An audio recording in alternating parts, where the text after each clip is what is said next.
Hey everybody, my name is Scott Wayman. I'm the founder and CEO of Kangarootime, and we are proud to present another webinar for you regarding the crisis of COVID-19. So for many of you that don't know, as a company, we decided a few months ago that our goal and our currency was about advocacy for early educators and the leaders in the early education world. We decided to focus on not growing the company anymore, but getting content to those that are helping us in this industry. So more than anything, helping you to address growing your business, caring for your employees, and serving the many families that we're all so fortunate to serve. In this time though, we humbly ask each of you, as you try to ready yourself for recovery and the new normal, to look at our products.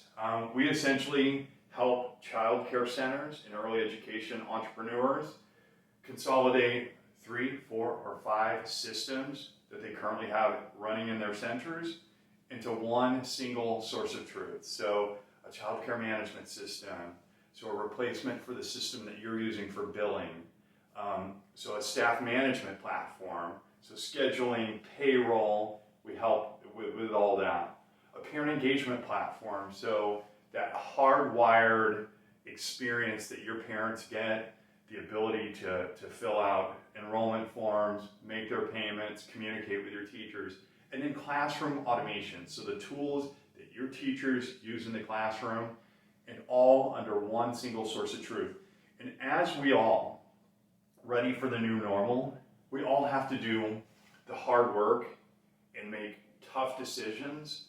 We hope that we can be of assistance to you, not just with the content that you're about to see, but maybe the tools that you use in your day-to-day.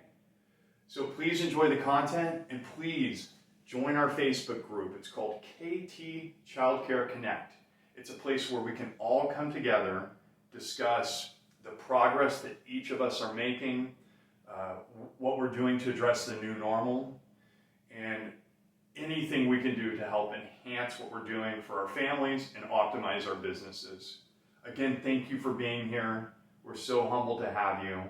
Enjoy the content. Thank you.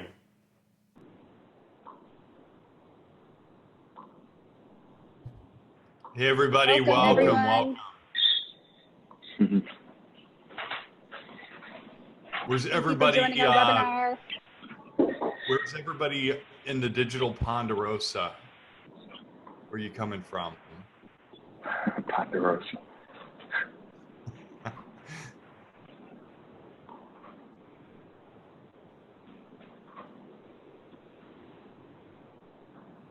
All right, Modesto, awesome. Albany, Long Island, Sparrowbush, Long Island. Oh, a lot of New Yorkers. Hey, Shara. Strong Island. All right, guys, we will give it another minute, and then Genevieve's going to do the intro today, right? I am going to kick it off today.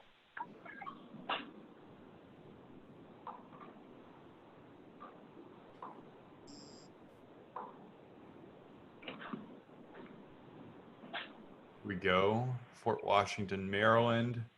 Oh, Niagara Falls, where our team is very close. Hey, is the weather nice today in Western New York? You guys keeping warm in Buffalo? It is. It's not sunny. It's a little overcast, but it's I think it'll be a high of like 69 today. So really nice.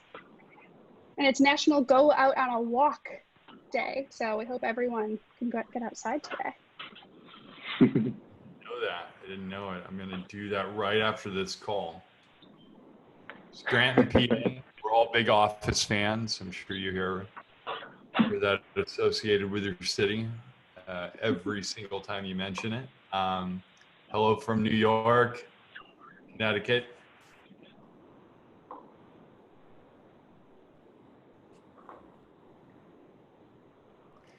Okay, shall we get started?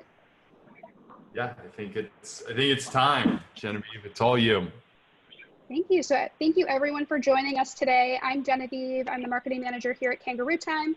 And thanks for joining our webinar today. I'm joined here by our CEO, Scott Wayman, and our product manager, David Gonzalez. So today we're going to be talking about using your data to better inform your decisions. And, we're going to unveil our new scenario modeling tool that our team developed here at Kangarootime. So before we get started, we've been seeing a lot of new faces on our webinar. So we just wanted to give a quick overview of who Kangarootime is and why we started this initiative. So at Kangarootime, we create an all-in-one software for childcare centers to optimize their businesses and simplify processes. So we bring together all of the tools that you need from business automation, classroom automation, parent engagement, staff management, and everything that you really need in a user-friendly way. So if you need a solution in the future, we hope that you'll consider us. And this initiative, our KT Childcare Connect, you can see Scott has this pulled up on the screen here. This is our initiative that we started just about 7 weeks ago, when we saw that the pandemic was causing shutdowns and we knew that this was really going to disrupt our industry. We thought, let's get together, let's create a community that any childcare center owner, director can join, and we can talk about the issues that matter most. So we're sharing resources in here. We're trying to do webinars weekly, provide as much information we can during this challenging time. So I know a lot of you have hopped on our webinars. This might be your first time, so thank you for joining us. And we encourage you to join, post in the group, meet some new people, just whatever issues that you're running into, we hope that we can solve them through that group. And then again, we have the webinars. So now that you've joined, you are on our subscription list, so we'll inform you about all new content and webinars that are coming up in the future. So after the webinar, we will post all of our recordings on YouTube. So you actually could check our YouTube playlist. We have a webinar playlist on our YouTube channel. I can share the link to that as well. So if you wanted to go and see any past content that we've done over the course of the past few weeks, we encourage you to watch those as well. So I can share that. We will upload this recording to our, thank you, Scott, to our channel the day after. So tomorrow we'll have this up on our YouTube channel for you. So before we dive in, I pass it over to Scott and David, just a couple housekeeping items. We do have certificates for this, and our certificates will be sent out in a follow-up email tomorrow. So just watch your inbox. We send it out by end of day. So, if it's mid-afternoon, you don't receive it, don't worry, we might send it a little bit later than that, but we do send them out the day after. If you have any questions while this is going on, we do have a Q&A session at the end of the webinar. So just type it into the Q&A section. I monitor that, so I'll make sure that we get to your question. Your microphones and cameras are turned off, so we can't see you, we can't hear you, just to let you know. And of course, the recording, we will record this and we will share it on our YouTube channel, and we'll also send it in our follow-up email as well. So now that we'll get settled in, I'm going to pass it over to Scott and David, and we're going to talk about using data. Yeah, before we jump into the data tools, I wanted to give kind of a quick orientation or kind of a flash reference as to why I'm so passionate about these tools. The most important concept for us as a business was just kind of staying alive.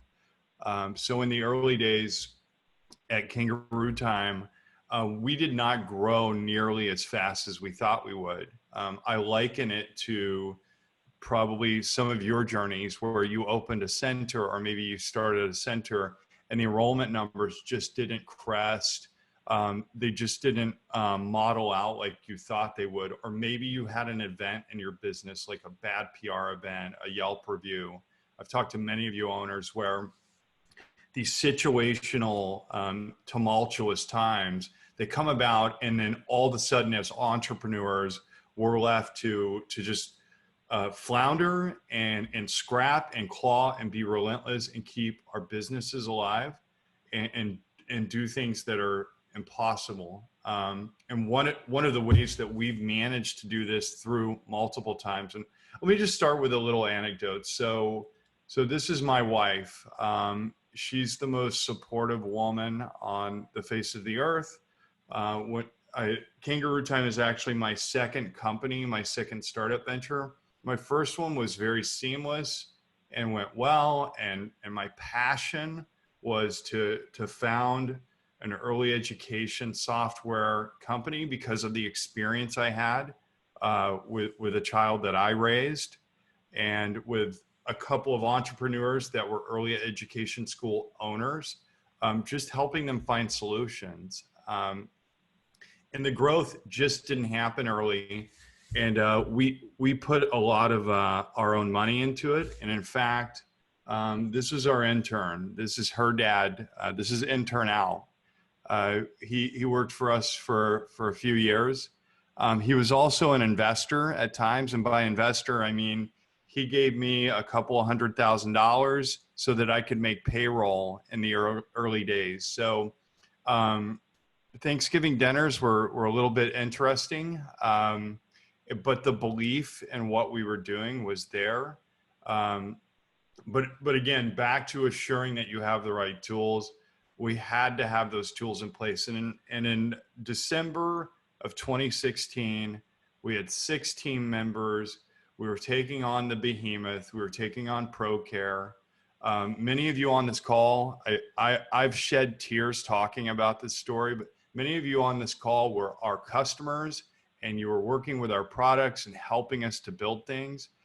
Things were not good underneath. I went to each of our employees, and we were a team of 6, and asked them all if they could take half their paychecks. And I promised them that I'd pay them back if things didn't work out, but we were not going to make it through the first quarter if we didn't make a big change. I've heard many of you talk about this in our Facebook group about employees that are upset because the additional $600 they get per week because of the new approach to unemployment. And I think back to this great team that I had, and each conversation I had on December 15th, so 10 days before Christmas, and every one of the employees saying, hey, we get it. We're ride or die. We really believe in Kangarootime. We believe in our team, and we know that you'll pay us back eventually. And each and every one of those employees, the intensity, the relentlessness that they bring for our customers, and I should have known that the pathway was there when we first started. But I'll take you to scenario number 2. So we started to recover, we started to grow, we really started to understand what our customers were trying to do. One, we had struggled, and I think we had that empath approach. We were really empathetic. We'd been in trouble as a business. There was this crazy startup competition in the city of Buffalo, and right at the end of our runway, we were running out of cash. I decided to enter this contest, and here I am. I'm pitching to a crowd of 3,000 people in front of some very famous entrepreneur judges and investors. And lo and behold, the pitch went okay, and we won. Now, the caveat there was we had to move our entire company from Southern California, so Long Beach, California, to Buffalo. But again, everybody on our team wanted nothing more than to just stay alive. Now, in those times, so we moved to Buffalo and grew like crazy. We now have more than 30 employees total, from our small team that moved to Buffalo, New York. We were able to raise capital. We've since then, this was our team that first month in Buffalo. And it's grown exponentially since then. We love it there. This was about a year and a half ago. We're double this size now. But in the end, the only sustenance that we had was, one, a really scrappy team that was relentless and wanted to serve you as customers, and 2, tools like we're about to show you. So each Sunday, we sat down with our customers, or we sat down with our team, and we'd go over our budget, our runway. And these were gut-wrenching conversations, very tough to have, because, looking at your numbers, knowing that death is imminent every freaking Sunday is a tough way to start off your week. But I think that they bring about a great discipline and a great way of thinking about getting through tough times and optimizing your business. So with that said, David, I want to present David Gonzalez. He's our FinTech product manager. So he manages all of our products that have to do with billing and anything that touches the financials of your business. So he has some interesting insights. Dave, I'll give it to you. I'm looking forward to seeing what you have to present. And I'm gonna go dark and unshare my screen. Genevieve, on questions, let's have them piped through the QA button queue, and then as David finishes up, we can start to address those. And then this tool that we're presenting, we will be giving it away after this call. Yeah, Awesome. we'll be sharing Thanks, the Scott. tool on Monday with everybody. So you'll get a follow-up email tomorrow from the webinar, and then we're going to share the tool out on Monday.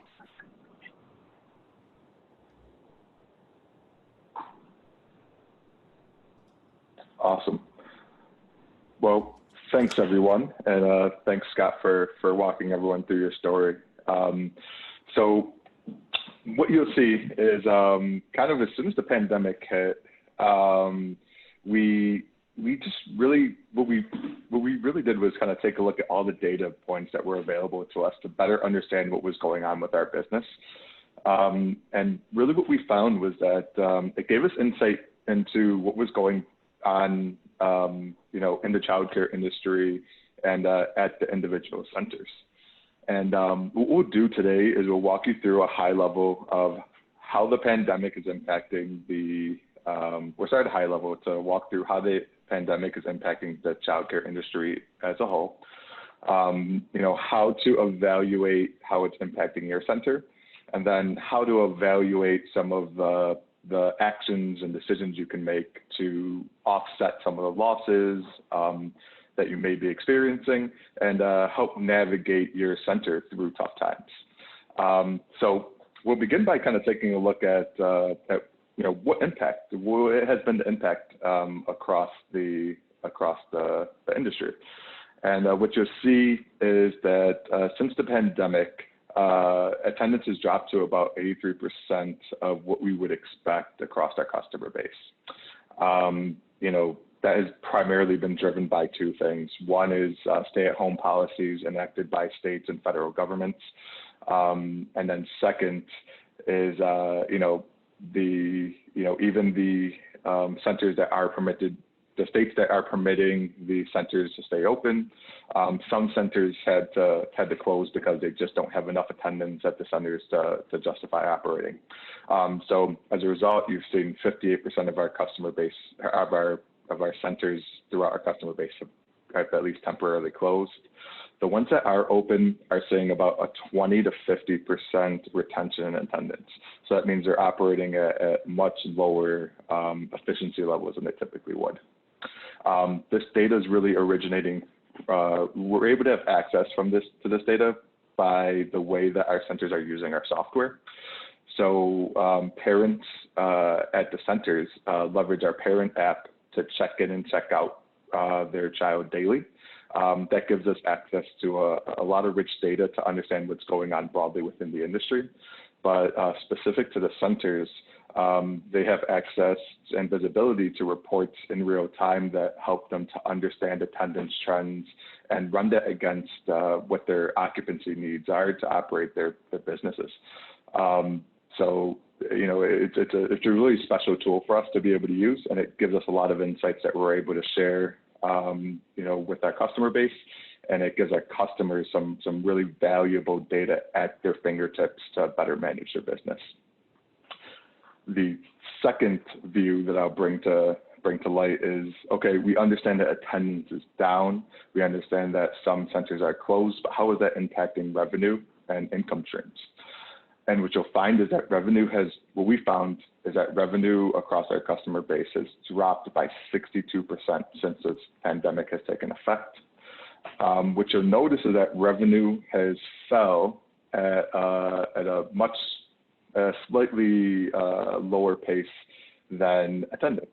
And the reason why is that only 23% of centers have decided to or opted to stop collecting tuition during the pandemic.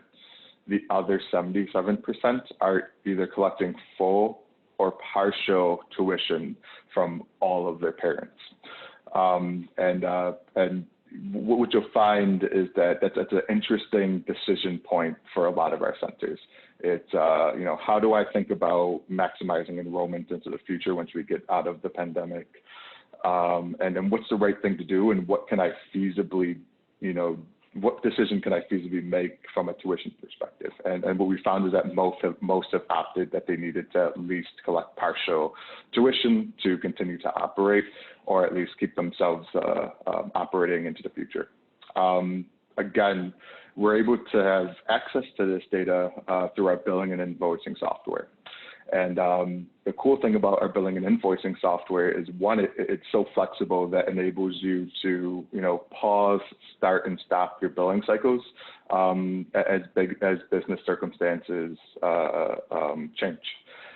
So what we found was that a lot of centers said, hey, look, we think the right thing to do is to and we can withstand this, is to pause billing for now. And that was done in a matter of a press of a button. So something that's really cool about our software is that gives you the flexibility to implement your business decision in real time. Second is it gives you visibility into the performance of your business. So you understand, what your revenue looks like, what your ARs look like, and helps you to kind of connect that revenue data to attendance data to kind of, help manage your business moving forward. So now that we've kind of established what's happening at a high level across the industry, we started to think about, and we started to think about this as a business at Kangarootime. So Scott and I and some others started thinking about, well, we're starting to see revenues drop, and our board really asked us to start modeling out different scenarios to help us kind of manage the business, manage our expenses, and maximize our ability to navigate effectively through the pandemic. And when we started putting together the scenario models, we kind of stumbled upon a product or a tool that we felt that we can share with our customer base. So what we'll walk you through now is the output of that tool, and how scenario modeling and planning can help you to survive and thrive, during the pandemic and throughout the recovery period. So jumping into scenario planning. Scenario planning, what you'll see on the screen is we outlined, based on a large center, how we will anticipate the pandemic impacting the cash flow of a large center without them taking any action. And what you'll find is that throughout, all the way throughout the spring, all the way through the summer, we expect, we modeled out attendance to be at about 20% of what you would typically expect, with a gradual recovery period starting in the fall, and then, returning close to normal throughout the first half of 2021. One thing to note, and the key takeaways and important of this activity, is it gives you visibility to understand how the pandemic is impacting your cash flow, and it gives you a target to be able to plan. I think originally this model was built around, again, the scenario is that we're down because of the pandemic all through the summer, and then there's really zero optimism in the fall and in the latter part of the year. I think what we're finding is this is beyond worst case scenario, right? Many of our Yep. schools are planning on much faster comebacks. So, and again, the tool that we're providing will allow you to manipulate and carefully and strategically plan those ramps back up to real life. And I think this is these were the first couple of models that we ran, thinking, okay, we don't know what we don't know. We're looking at the Cornell models. We're looking at the different the different herd immunity models, and things look pretty bleak all the way through summer and through to the beginning of fall. So. And that's a good point, Scott. And I think what this is just outlining, hey, look, we're just not taking any action. It's just saying, hey, this is the losses that we would expect given a worst case scenario or given a less optimistic point of view, because we know that there's a lot of ground to gain, and even once we do start to turn back on the economy, that it will be a slow, gradual process. So what this really sets the stage for, though, is to say, hey, look, I think at the worst of it, I need to offset $40,000 in potential losses, and what we've kind of created a tool to be able to say, okay, that's my target. And, what actions, levers can I take to kind of counteract those losses or offset those potential losses? So in this scenario, this center or this fall center has opted to, implement or kind of apply and accept the PPP loan that we'll use to offset a portion of the salary expenses. And then rather than not collecting tuition, the center would collect about 40% of the retail price of the tuition. That will get them to the point where they can at least be cash flow positive throughout the worst of it. And then you'll see a gradual normalization or ramp up period well into the fall and the new year. What's interesting here is, and I think what Scott was getting to was, this is just one scenario to plan for.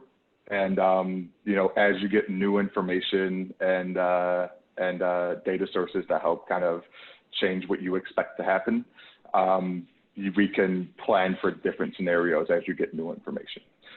But it gives you one understanding, hey, what's ahead of us and how does it impact my business as it currently stands?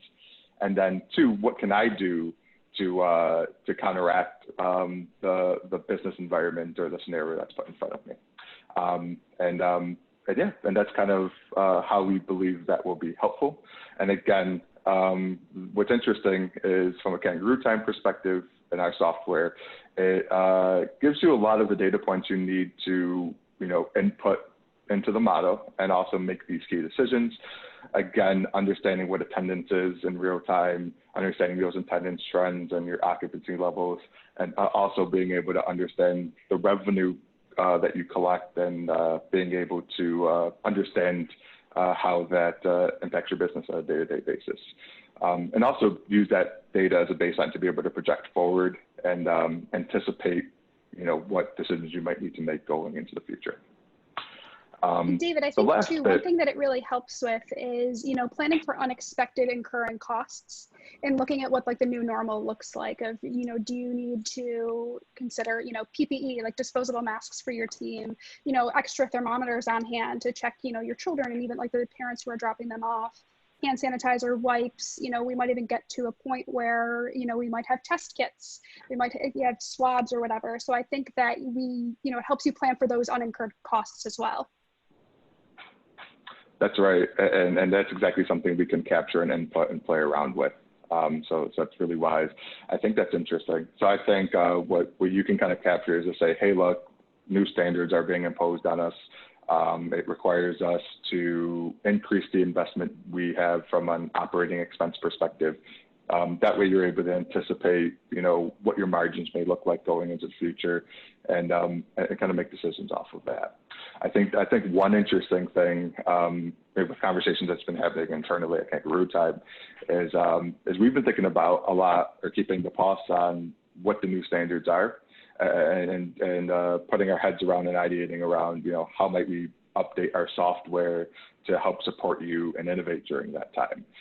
So what we find is that being a nice, nimble, agile software company, is that we can respond to these things in real time and evolve our product to support your evolving needs.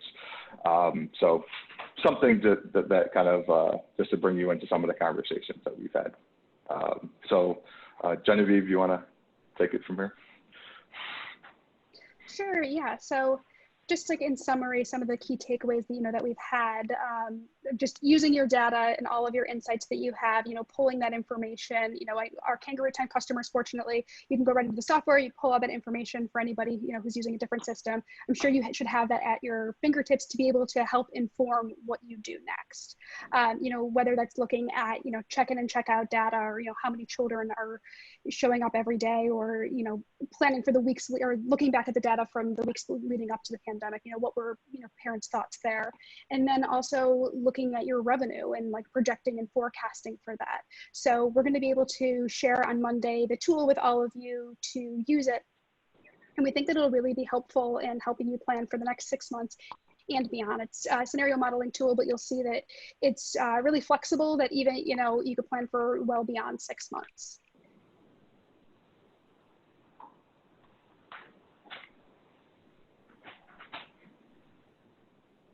And with that, Scott, did you want to weigh in on any of the data or anything, or did you want to transition to the Q&A? Yeah, no, I think this is a great time to transition to Q&A.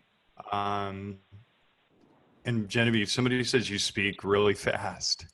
I think your word count per second is really high. Oh, I'm sorry. I'll slow my pace down. So the first question was, Dave, and maybe you can weigh in on this. Do you think the percentage of 23% not collecting tuition and 77% collecting tuition is fairly representative of the country?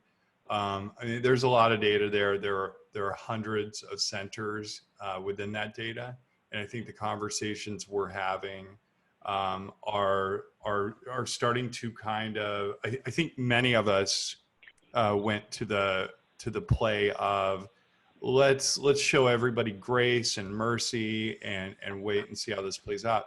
As this is extended into, we're in week 8 or we're coming up on 2 months. I think the conversations now that we're having in our Facebook group and I know in others that I'm part of are, how do we have these conversations with our families to let them know that we've got an operating business here.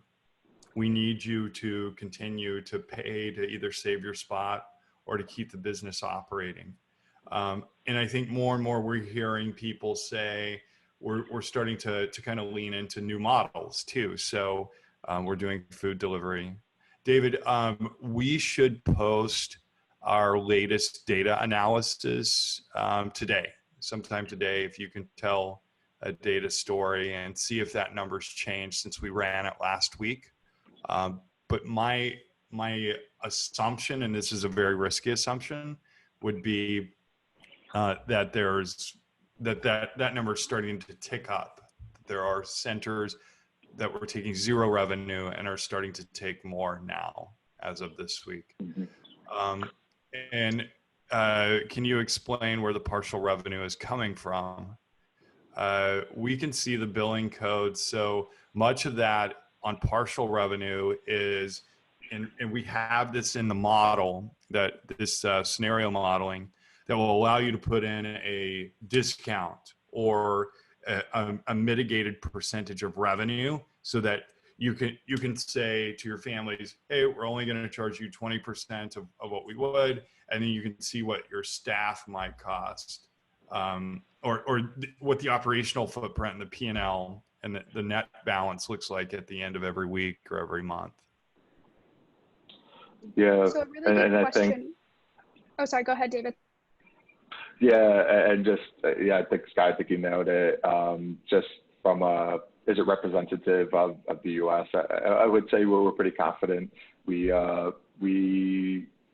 customers all across the country and a pretty significant sample size. So yeah, I'd be pretty confident in the at least being directional to what we're seeing across the U.S. Go ahead, Jen. So Anne asked a really great question that we've had a lot of discussion about in our Facebook group, and just our customers as a whole have asked about. She said, I'm so interested to hear that some centers are charging a portion of tuition still. We discontinued charging as of April 1. However, teachers continue to do Zoom sessions and emails daily. I've gotten terrible feedback from some of my parents about charging through March. I do not intend to credit families for this time. So what are we hearing from other centers? And I think we can talk anecdotally about what we've heard. Yeah, so let me just start with March. So when I think our decision to stay home and interrupt our current, fundamental business practice of coming into the office every day as a tech company was on March 9th. What we started to see from many of our centers was over that weekend and throughout the next week, many of you. So half the month of March, and David, we could probably post a visual timeline based on when the ramp down started to happen and then when it hit bottom. And I think that's helpful too. I think that's helpful for everybody. So you essentially have like half the month of March where services were not rendered. I think many schools made decisions. I know the number of tickets we had coming in because our billing's automated. Number of tickets were at a record high of owners and directors writing in saying, "Hey, we got to cut billing. We have invoices that have accrued and they're going out on Friday and they're due on Monday, and we worked all weekend." And also we did a record number of refunds on payments that had been made. So to answer that question on were centers acquiescing and giving money back for services not yet rendered in March? Absolutely, yes. Now, were many of them preserving that cash in the bank and saying, "Hey, we have a plan for April 1st. Here's what we're doing"? I would say, and again, Dave, we can extrapolate those numbers from our data because there was a heck of a cliff that went from, from February to March, we saw something like a 20 to 30% decrease in revenues pulled through our processing gateways. And then from what we've seen from March to April, we've seen about a 60% drop from where we were in January, February. So that kind of gives you some data insight around, and then Anne, great question. And I know you guys are battling that that terrible feedback, as you said, from parents. We also have some resources in the KT Childcare Connect on resources on just, there are a couple of threads there where people are talking about reactions they got from parents. One of the best conversations I had with an owner was, "Hey, I sent out the letter saying we've got to operate. We still need to continue to charge something." And I got and Scott, go ahead. No, go ahead. I finish your thought. I was just going to finish this story with, he got like 2 of the parents out of 140 families that were you're an MFer. I can't believe you'd even think about it. And then almost everybody else was very, very positive. So a lot of empathy there. And David K says, "We're not planning to provide any credits to families, but we may reduce fees in the future to those families that have continued to pay a reduced tuition." So again, and that's the behavior I think you're seeing from that 77-23 split is, many schools are continuing to charge full tuition and they're holding tight, but not that does not have a tolerance in every market. It just doesn't. I think, yeah, and to build off of what you're saying, Scott, I think, part of what this tool helps you to do is understand what that number is that you need to get to break even, if you're at that point. So how much you need to discount your tuition to still, to still at least get to a break-even number or a cash flow positive number. That's one. And you can kind of create that transparency with your parents to say, this is why we're doing this, if that's something that you opt to do. I think the second thing that was pretty interesting that I've seen within the Facebook group was there was a lot of ideation on how do I know that we're continuing to charge our parents, but how can we attach value in a new way during this time? And I think, Scott, you shared with me a center that's doing like a delivery service for a food delivery service. And I think those are ways to at least say, hey, look, we're still going to charge you during this time because we need to, remain economically viable. But here's kind of like, here's some value that we can still extend to you in the meantime. And then also have the data to understand, hey, this is the number we need to get to, so that it's clear that that we can get to the point where we're making an informed decision. We need to at least collect 25% of the tuition to make sure that we're staying afloat during this time. So it gives you that target price point to help you make those decisions. And the second part was just appending value to the decision that you're making if you can. And there's been some interesting creative conversations that I've seen in the Facebook group. So, but yeah, like Scott said, I think that's a tough decision that from what we can see, all of our centers are having to contend with. And I think one thing too, it's about having a hard conversation with parents as well. We had somebody post in our Facebook group and they had to have a very transparent conversation that explained, we have to make sure that we are ready to open our doors, once we're able to. And that's how we're going to do that. It's through collecting tuition in some way. And just giving people, in honest and open communication that we are a business to operate. It costs money. You're applying for the PPP loan and you're going to get that. It's a great lifeline, but there's just a lot of obstacles right now. So I think just being transparent in communication as well, and just letting them know, laying it all out for them will go a long way as well.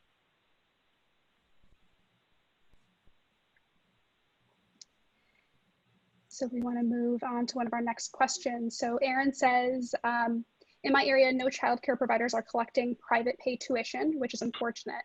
I have no choice but to increase my tuition upon opening at a much reduced enrollment on May 8th. As an emphatic business owner, I feel badly during a pandemic increasing tuition. Do you know how many owners are increasing tuition based on the hole we're currently in? So David and I, when we were building this model, we went to a number of owners and asked them about certain elements. One of like from the cost line perspective, or from like the cost of goods to run your business within the P&L, this tool. One of the things that we want you to be thinking about as you look at your rates, as you look at tuition for May, June, July, August, is the impact that the new normal has on your operation. So for one, I just spent some time on Amazon this morning looking for a couple hundred masks, because in the state of New York, to have people, if we come back to our office sometime soon, people have to have access to masks. They're expensive. My wife's a nurse. She has to stand in line every day to check one out because people are taking them home and everything. So there's a new normal with management. This morning there was a big Facebook thread on thermometers. We're actually working on right now. I'm in the background chatting with our product manager. My first startup was an electronic medical records company, and we did integrations with the device companies. So when you roomed a patient, you could scan their temperature and it'd go right into the record. We're looking at doing that for Kangarootime, but having to buy the right devices for thermal scanning of every child that walks in. Because from what we're seeing, we've seen it from the state of Pennsylvania. Actually, it's just Pennsylvania right now. The standard for health check has totally changed. So taking temperatures. bottom line, I think it's reasonable to go back to your families and say, we're a quality program. We do everything at the highest standards when it comes to health and the well-being of your child. And the new normal, scrubs, PPE, some of the gas, some of the gas, what is it? Decontamination methodologies, cleaning supplies by themselves, everything is new, right? So in the tool that we built in, Dave, did you build in like percentage increases in those, or did you build in kind of like flat amounts to where you can put in for cleaning supplies and things like that? Both. We actually switched to just flat amounts. But our motto and our tool allows you to take those things into account. If you, for instance, if you have a target, I think it's fair to assume, or at least try to anticipate there being an increased cost base, right? Based on everything that Scott just outlined, that you may have to invest in all these different supplies and new standards. I think the other thing that's fair to assume, or at least try to be prudent about, is saying, hey, look, we think we're going to be contending with reduced enrollment for a little bit. And if you have like a target margin, right, a target profit margin that you're looking to operate within, our tool will allow you to say, hey, look, this is how our margins shrink with this kind of new conditions, market conditions that we're in, and allows you to play around with your tuition costs and raise them appropriately. To answer your question directly, so one, the tool allows you to play around with that to understand how much you would need to increase your tuition to still maintain your target margins. I'd say two, that's definitely something that has been in conversations that we've been part of, is considering that we might have to raise tuitions for the enrolled parents once we start opening back up, and understanding that costs are going to be higher, or anticipating costs being higher, and anticipating a reduced enrollment rate for a little bit of time. And I just saw a question come up. Is the tool going to be available for non-Kangarootime customers? Absolutely. Yeah. Again, this is we could care less about our customer acquisition strategy right now. This is all about advocacy for early educators and the market that we serve. We want sustenance. So any tools that we can provide you, any help we can give you, whether or not you're our customer, we have at them. And again, you'll get the email. Genevieve, you're going to time that on Monday, I think. Yes, so it'll go out on Monday. Everyone will have access to the tool then. So I see Maria says we charge full tuition for March and close mid-month. In April, we ask for 25%. Again, that's an approach I've seen, and that we've seen is that 25%. I think the way that people have done it in our system, they throw in an automatic discount for the foreseeable future for the month, and just have that line item run as a 75% discount.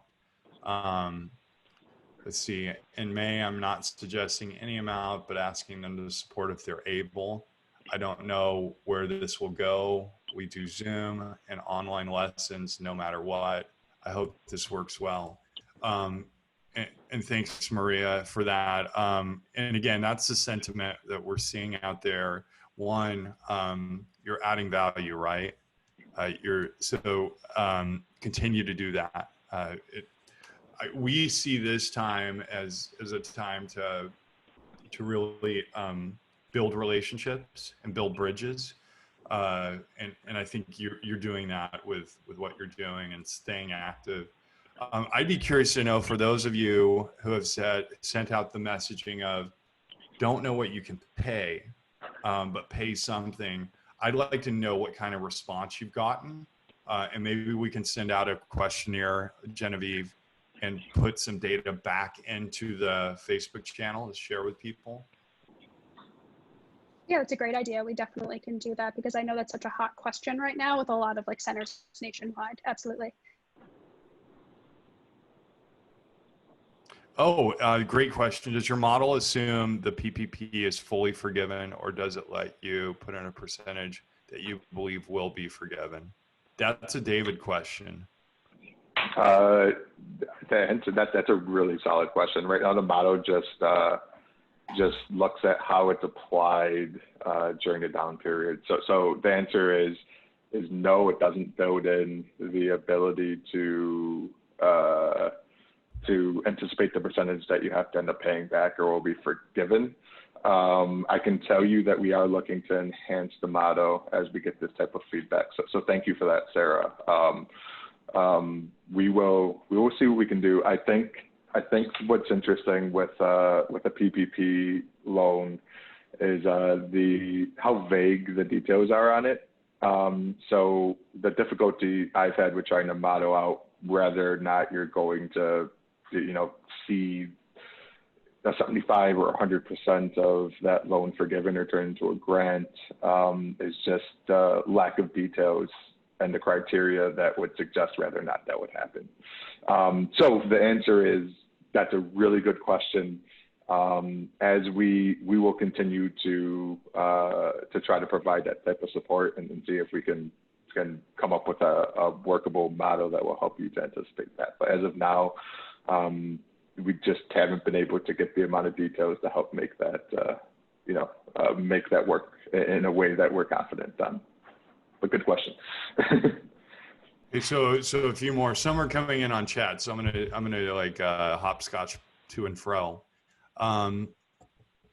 If you increase tuition, you may not get that many children. Okay, so this is from an anonymous attendee. I think that is one that's a very valid comment. Pricing and pricing strategy.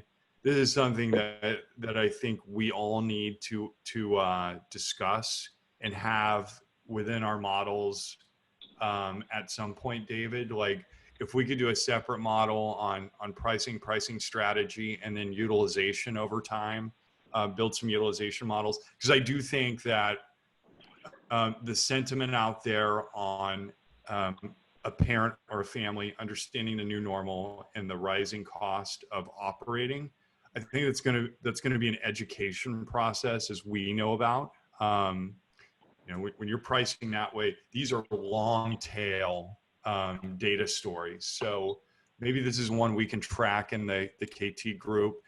For those of you that would commit to being cohorted and contributing data, those of you that are going to raise your rates, we'd love to track what your utilization looks like over the next year. I think that would be really compelling. And I think it'd be really helpful, and the data that we could get back quickly would be really interesting. I would like to add something in your model so that people model how to service any loan that they have to take out. Dave, did you put any facility servicing or any sort of loan servicing in the P&L model? I think it's in there, right? Yeah, we have a section to anticipate loans. We have a generic section that we just added in, and one specific to the PPP loan. So yeah, both are taken into account. Dave, so we have a question in the chat. It says, please explain the PPP numbers here. I mean, the methodology okay. Yeah. Yeah, no worries. What this did was based on the salary of the center, or the salary expenses of this particular center, estimated that the loan amount would be $217,000. One thing that's not demonstrated accurately, but that we tried. One thing that's not demonstrated accurately is the way you can use the loan. So you have 8 weeks to use the loan. So when this was early days and we were messing around with it and didn't have the details, we were making that amount spread over 6 months. In reality, you would have that over a couple month period. But our model allows you to show how you would do that. But that's the numbers you see in front of you. It's the estimated loan amount based on the inputs of your salary and of your staff and salary, and then how you intend to use the loan. Again, the parameters, and we'll have some details in there to guide you. The parameters will be 8 weeks to use the loan. So just of note, so that we're making sure that we're giving proper guidance.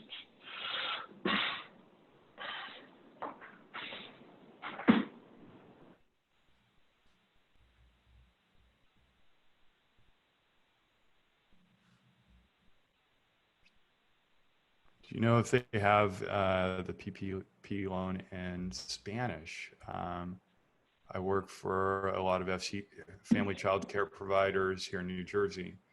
Maribel, good question. We will. It is. I'll look into it, and I can post it in our group if it's available.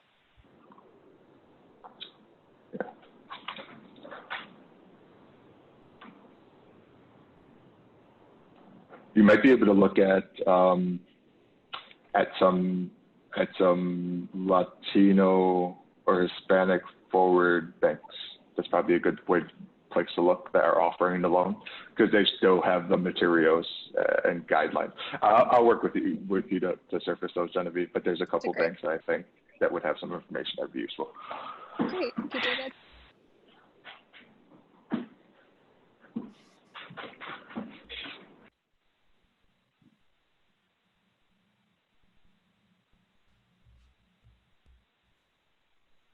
And just on the PPP loans, there have been many discussions about not using it. So getting the capital, and then not being able to apply it, and then the interest rate is 1%, and you can pay it back over time. You can give it back early if you'd like, but we can post more information on the PPP loan and levering, the levers and what those mean as well. I think those are very helpful.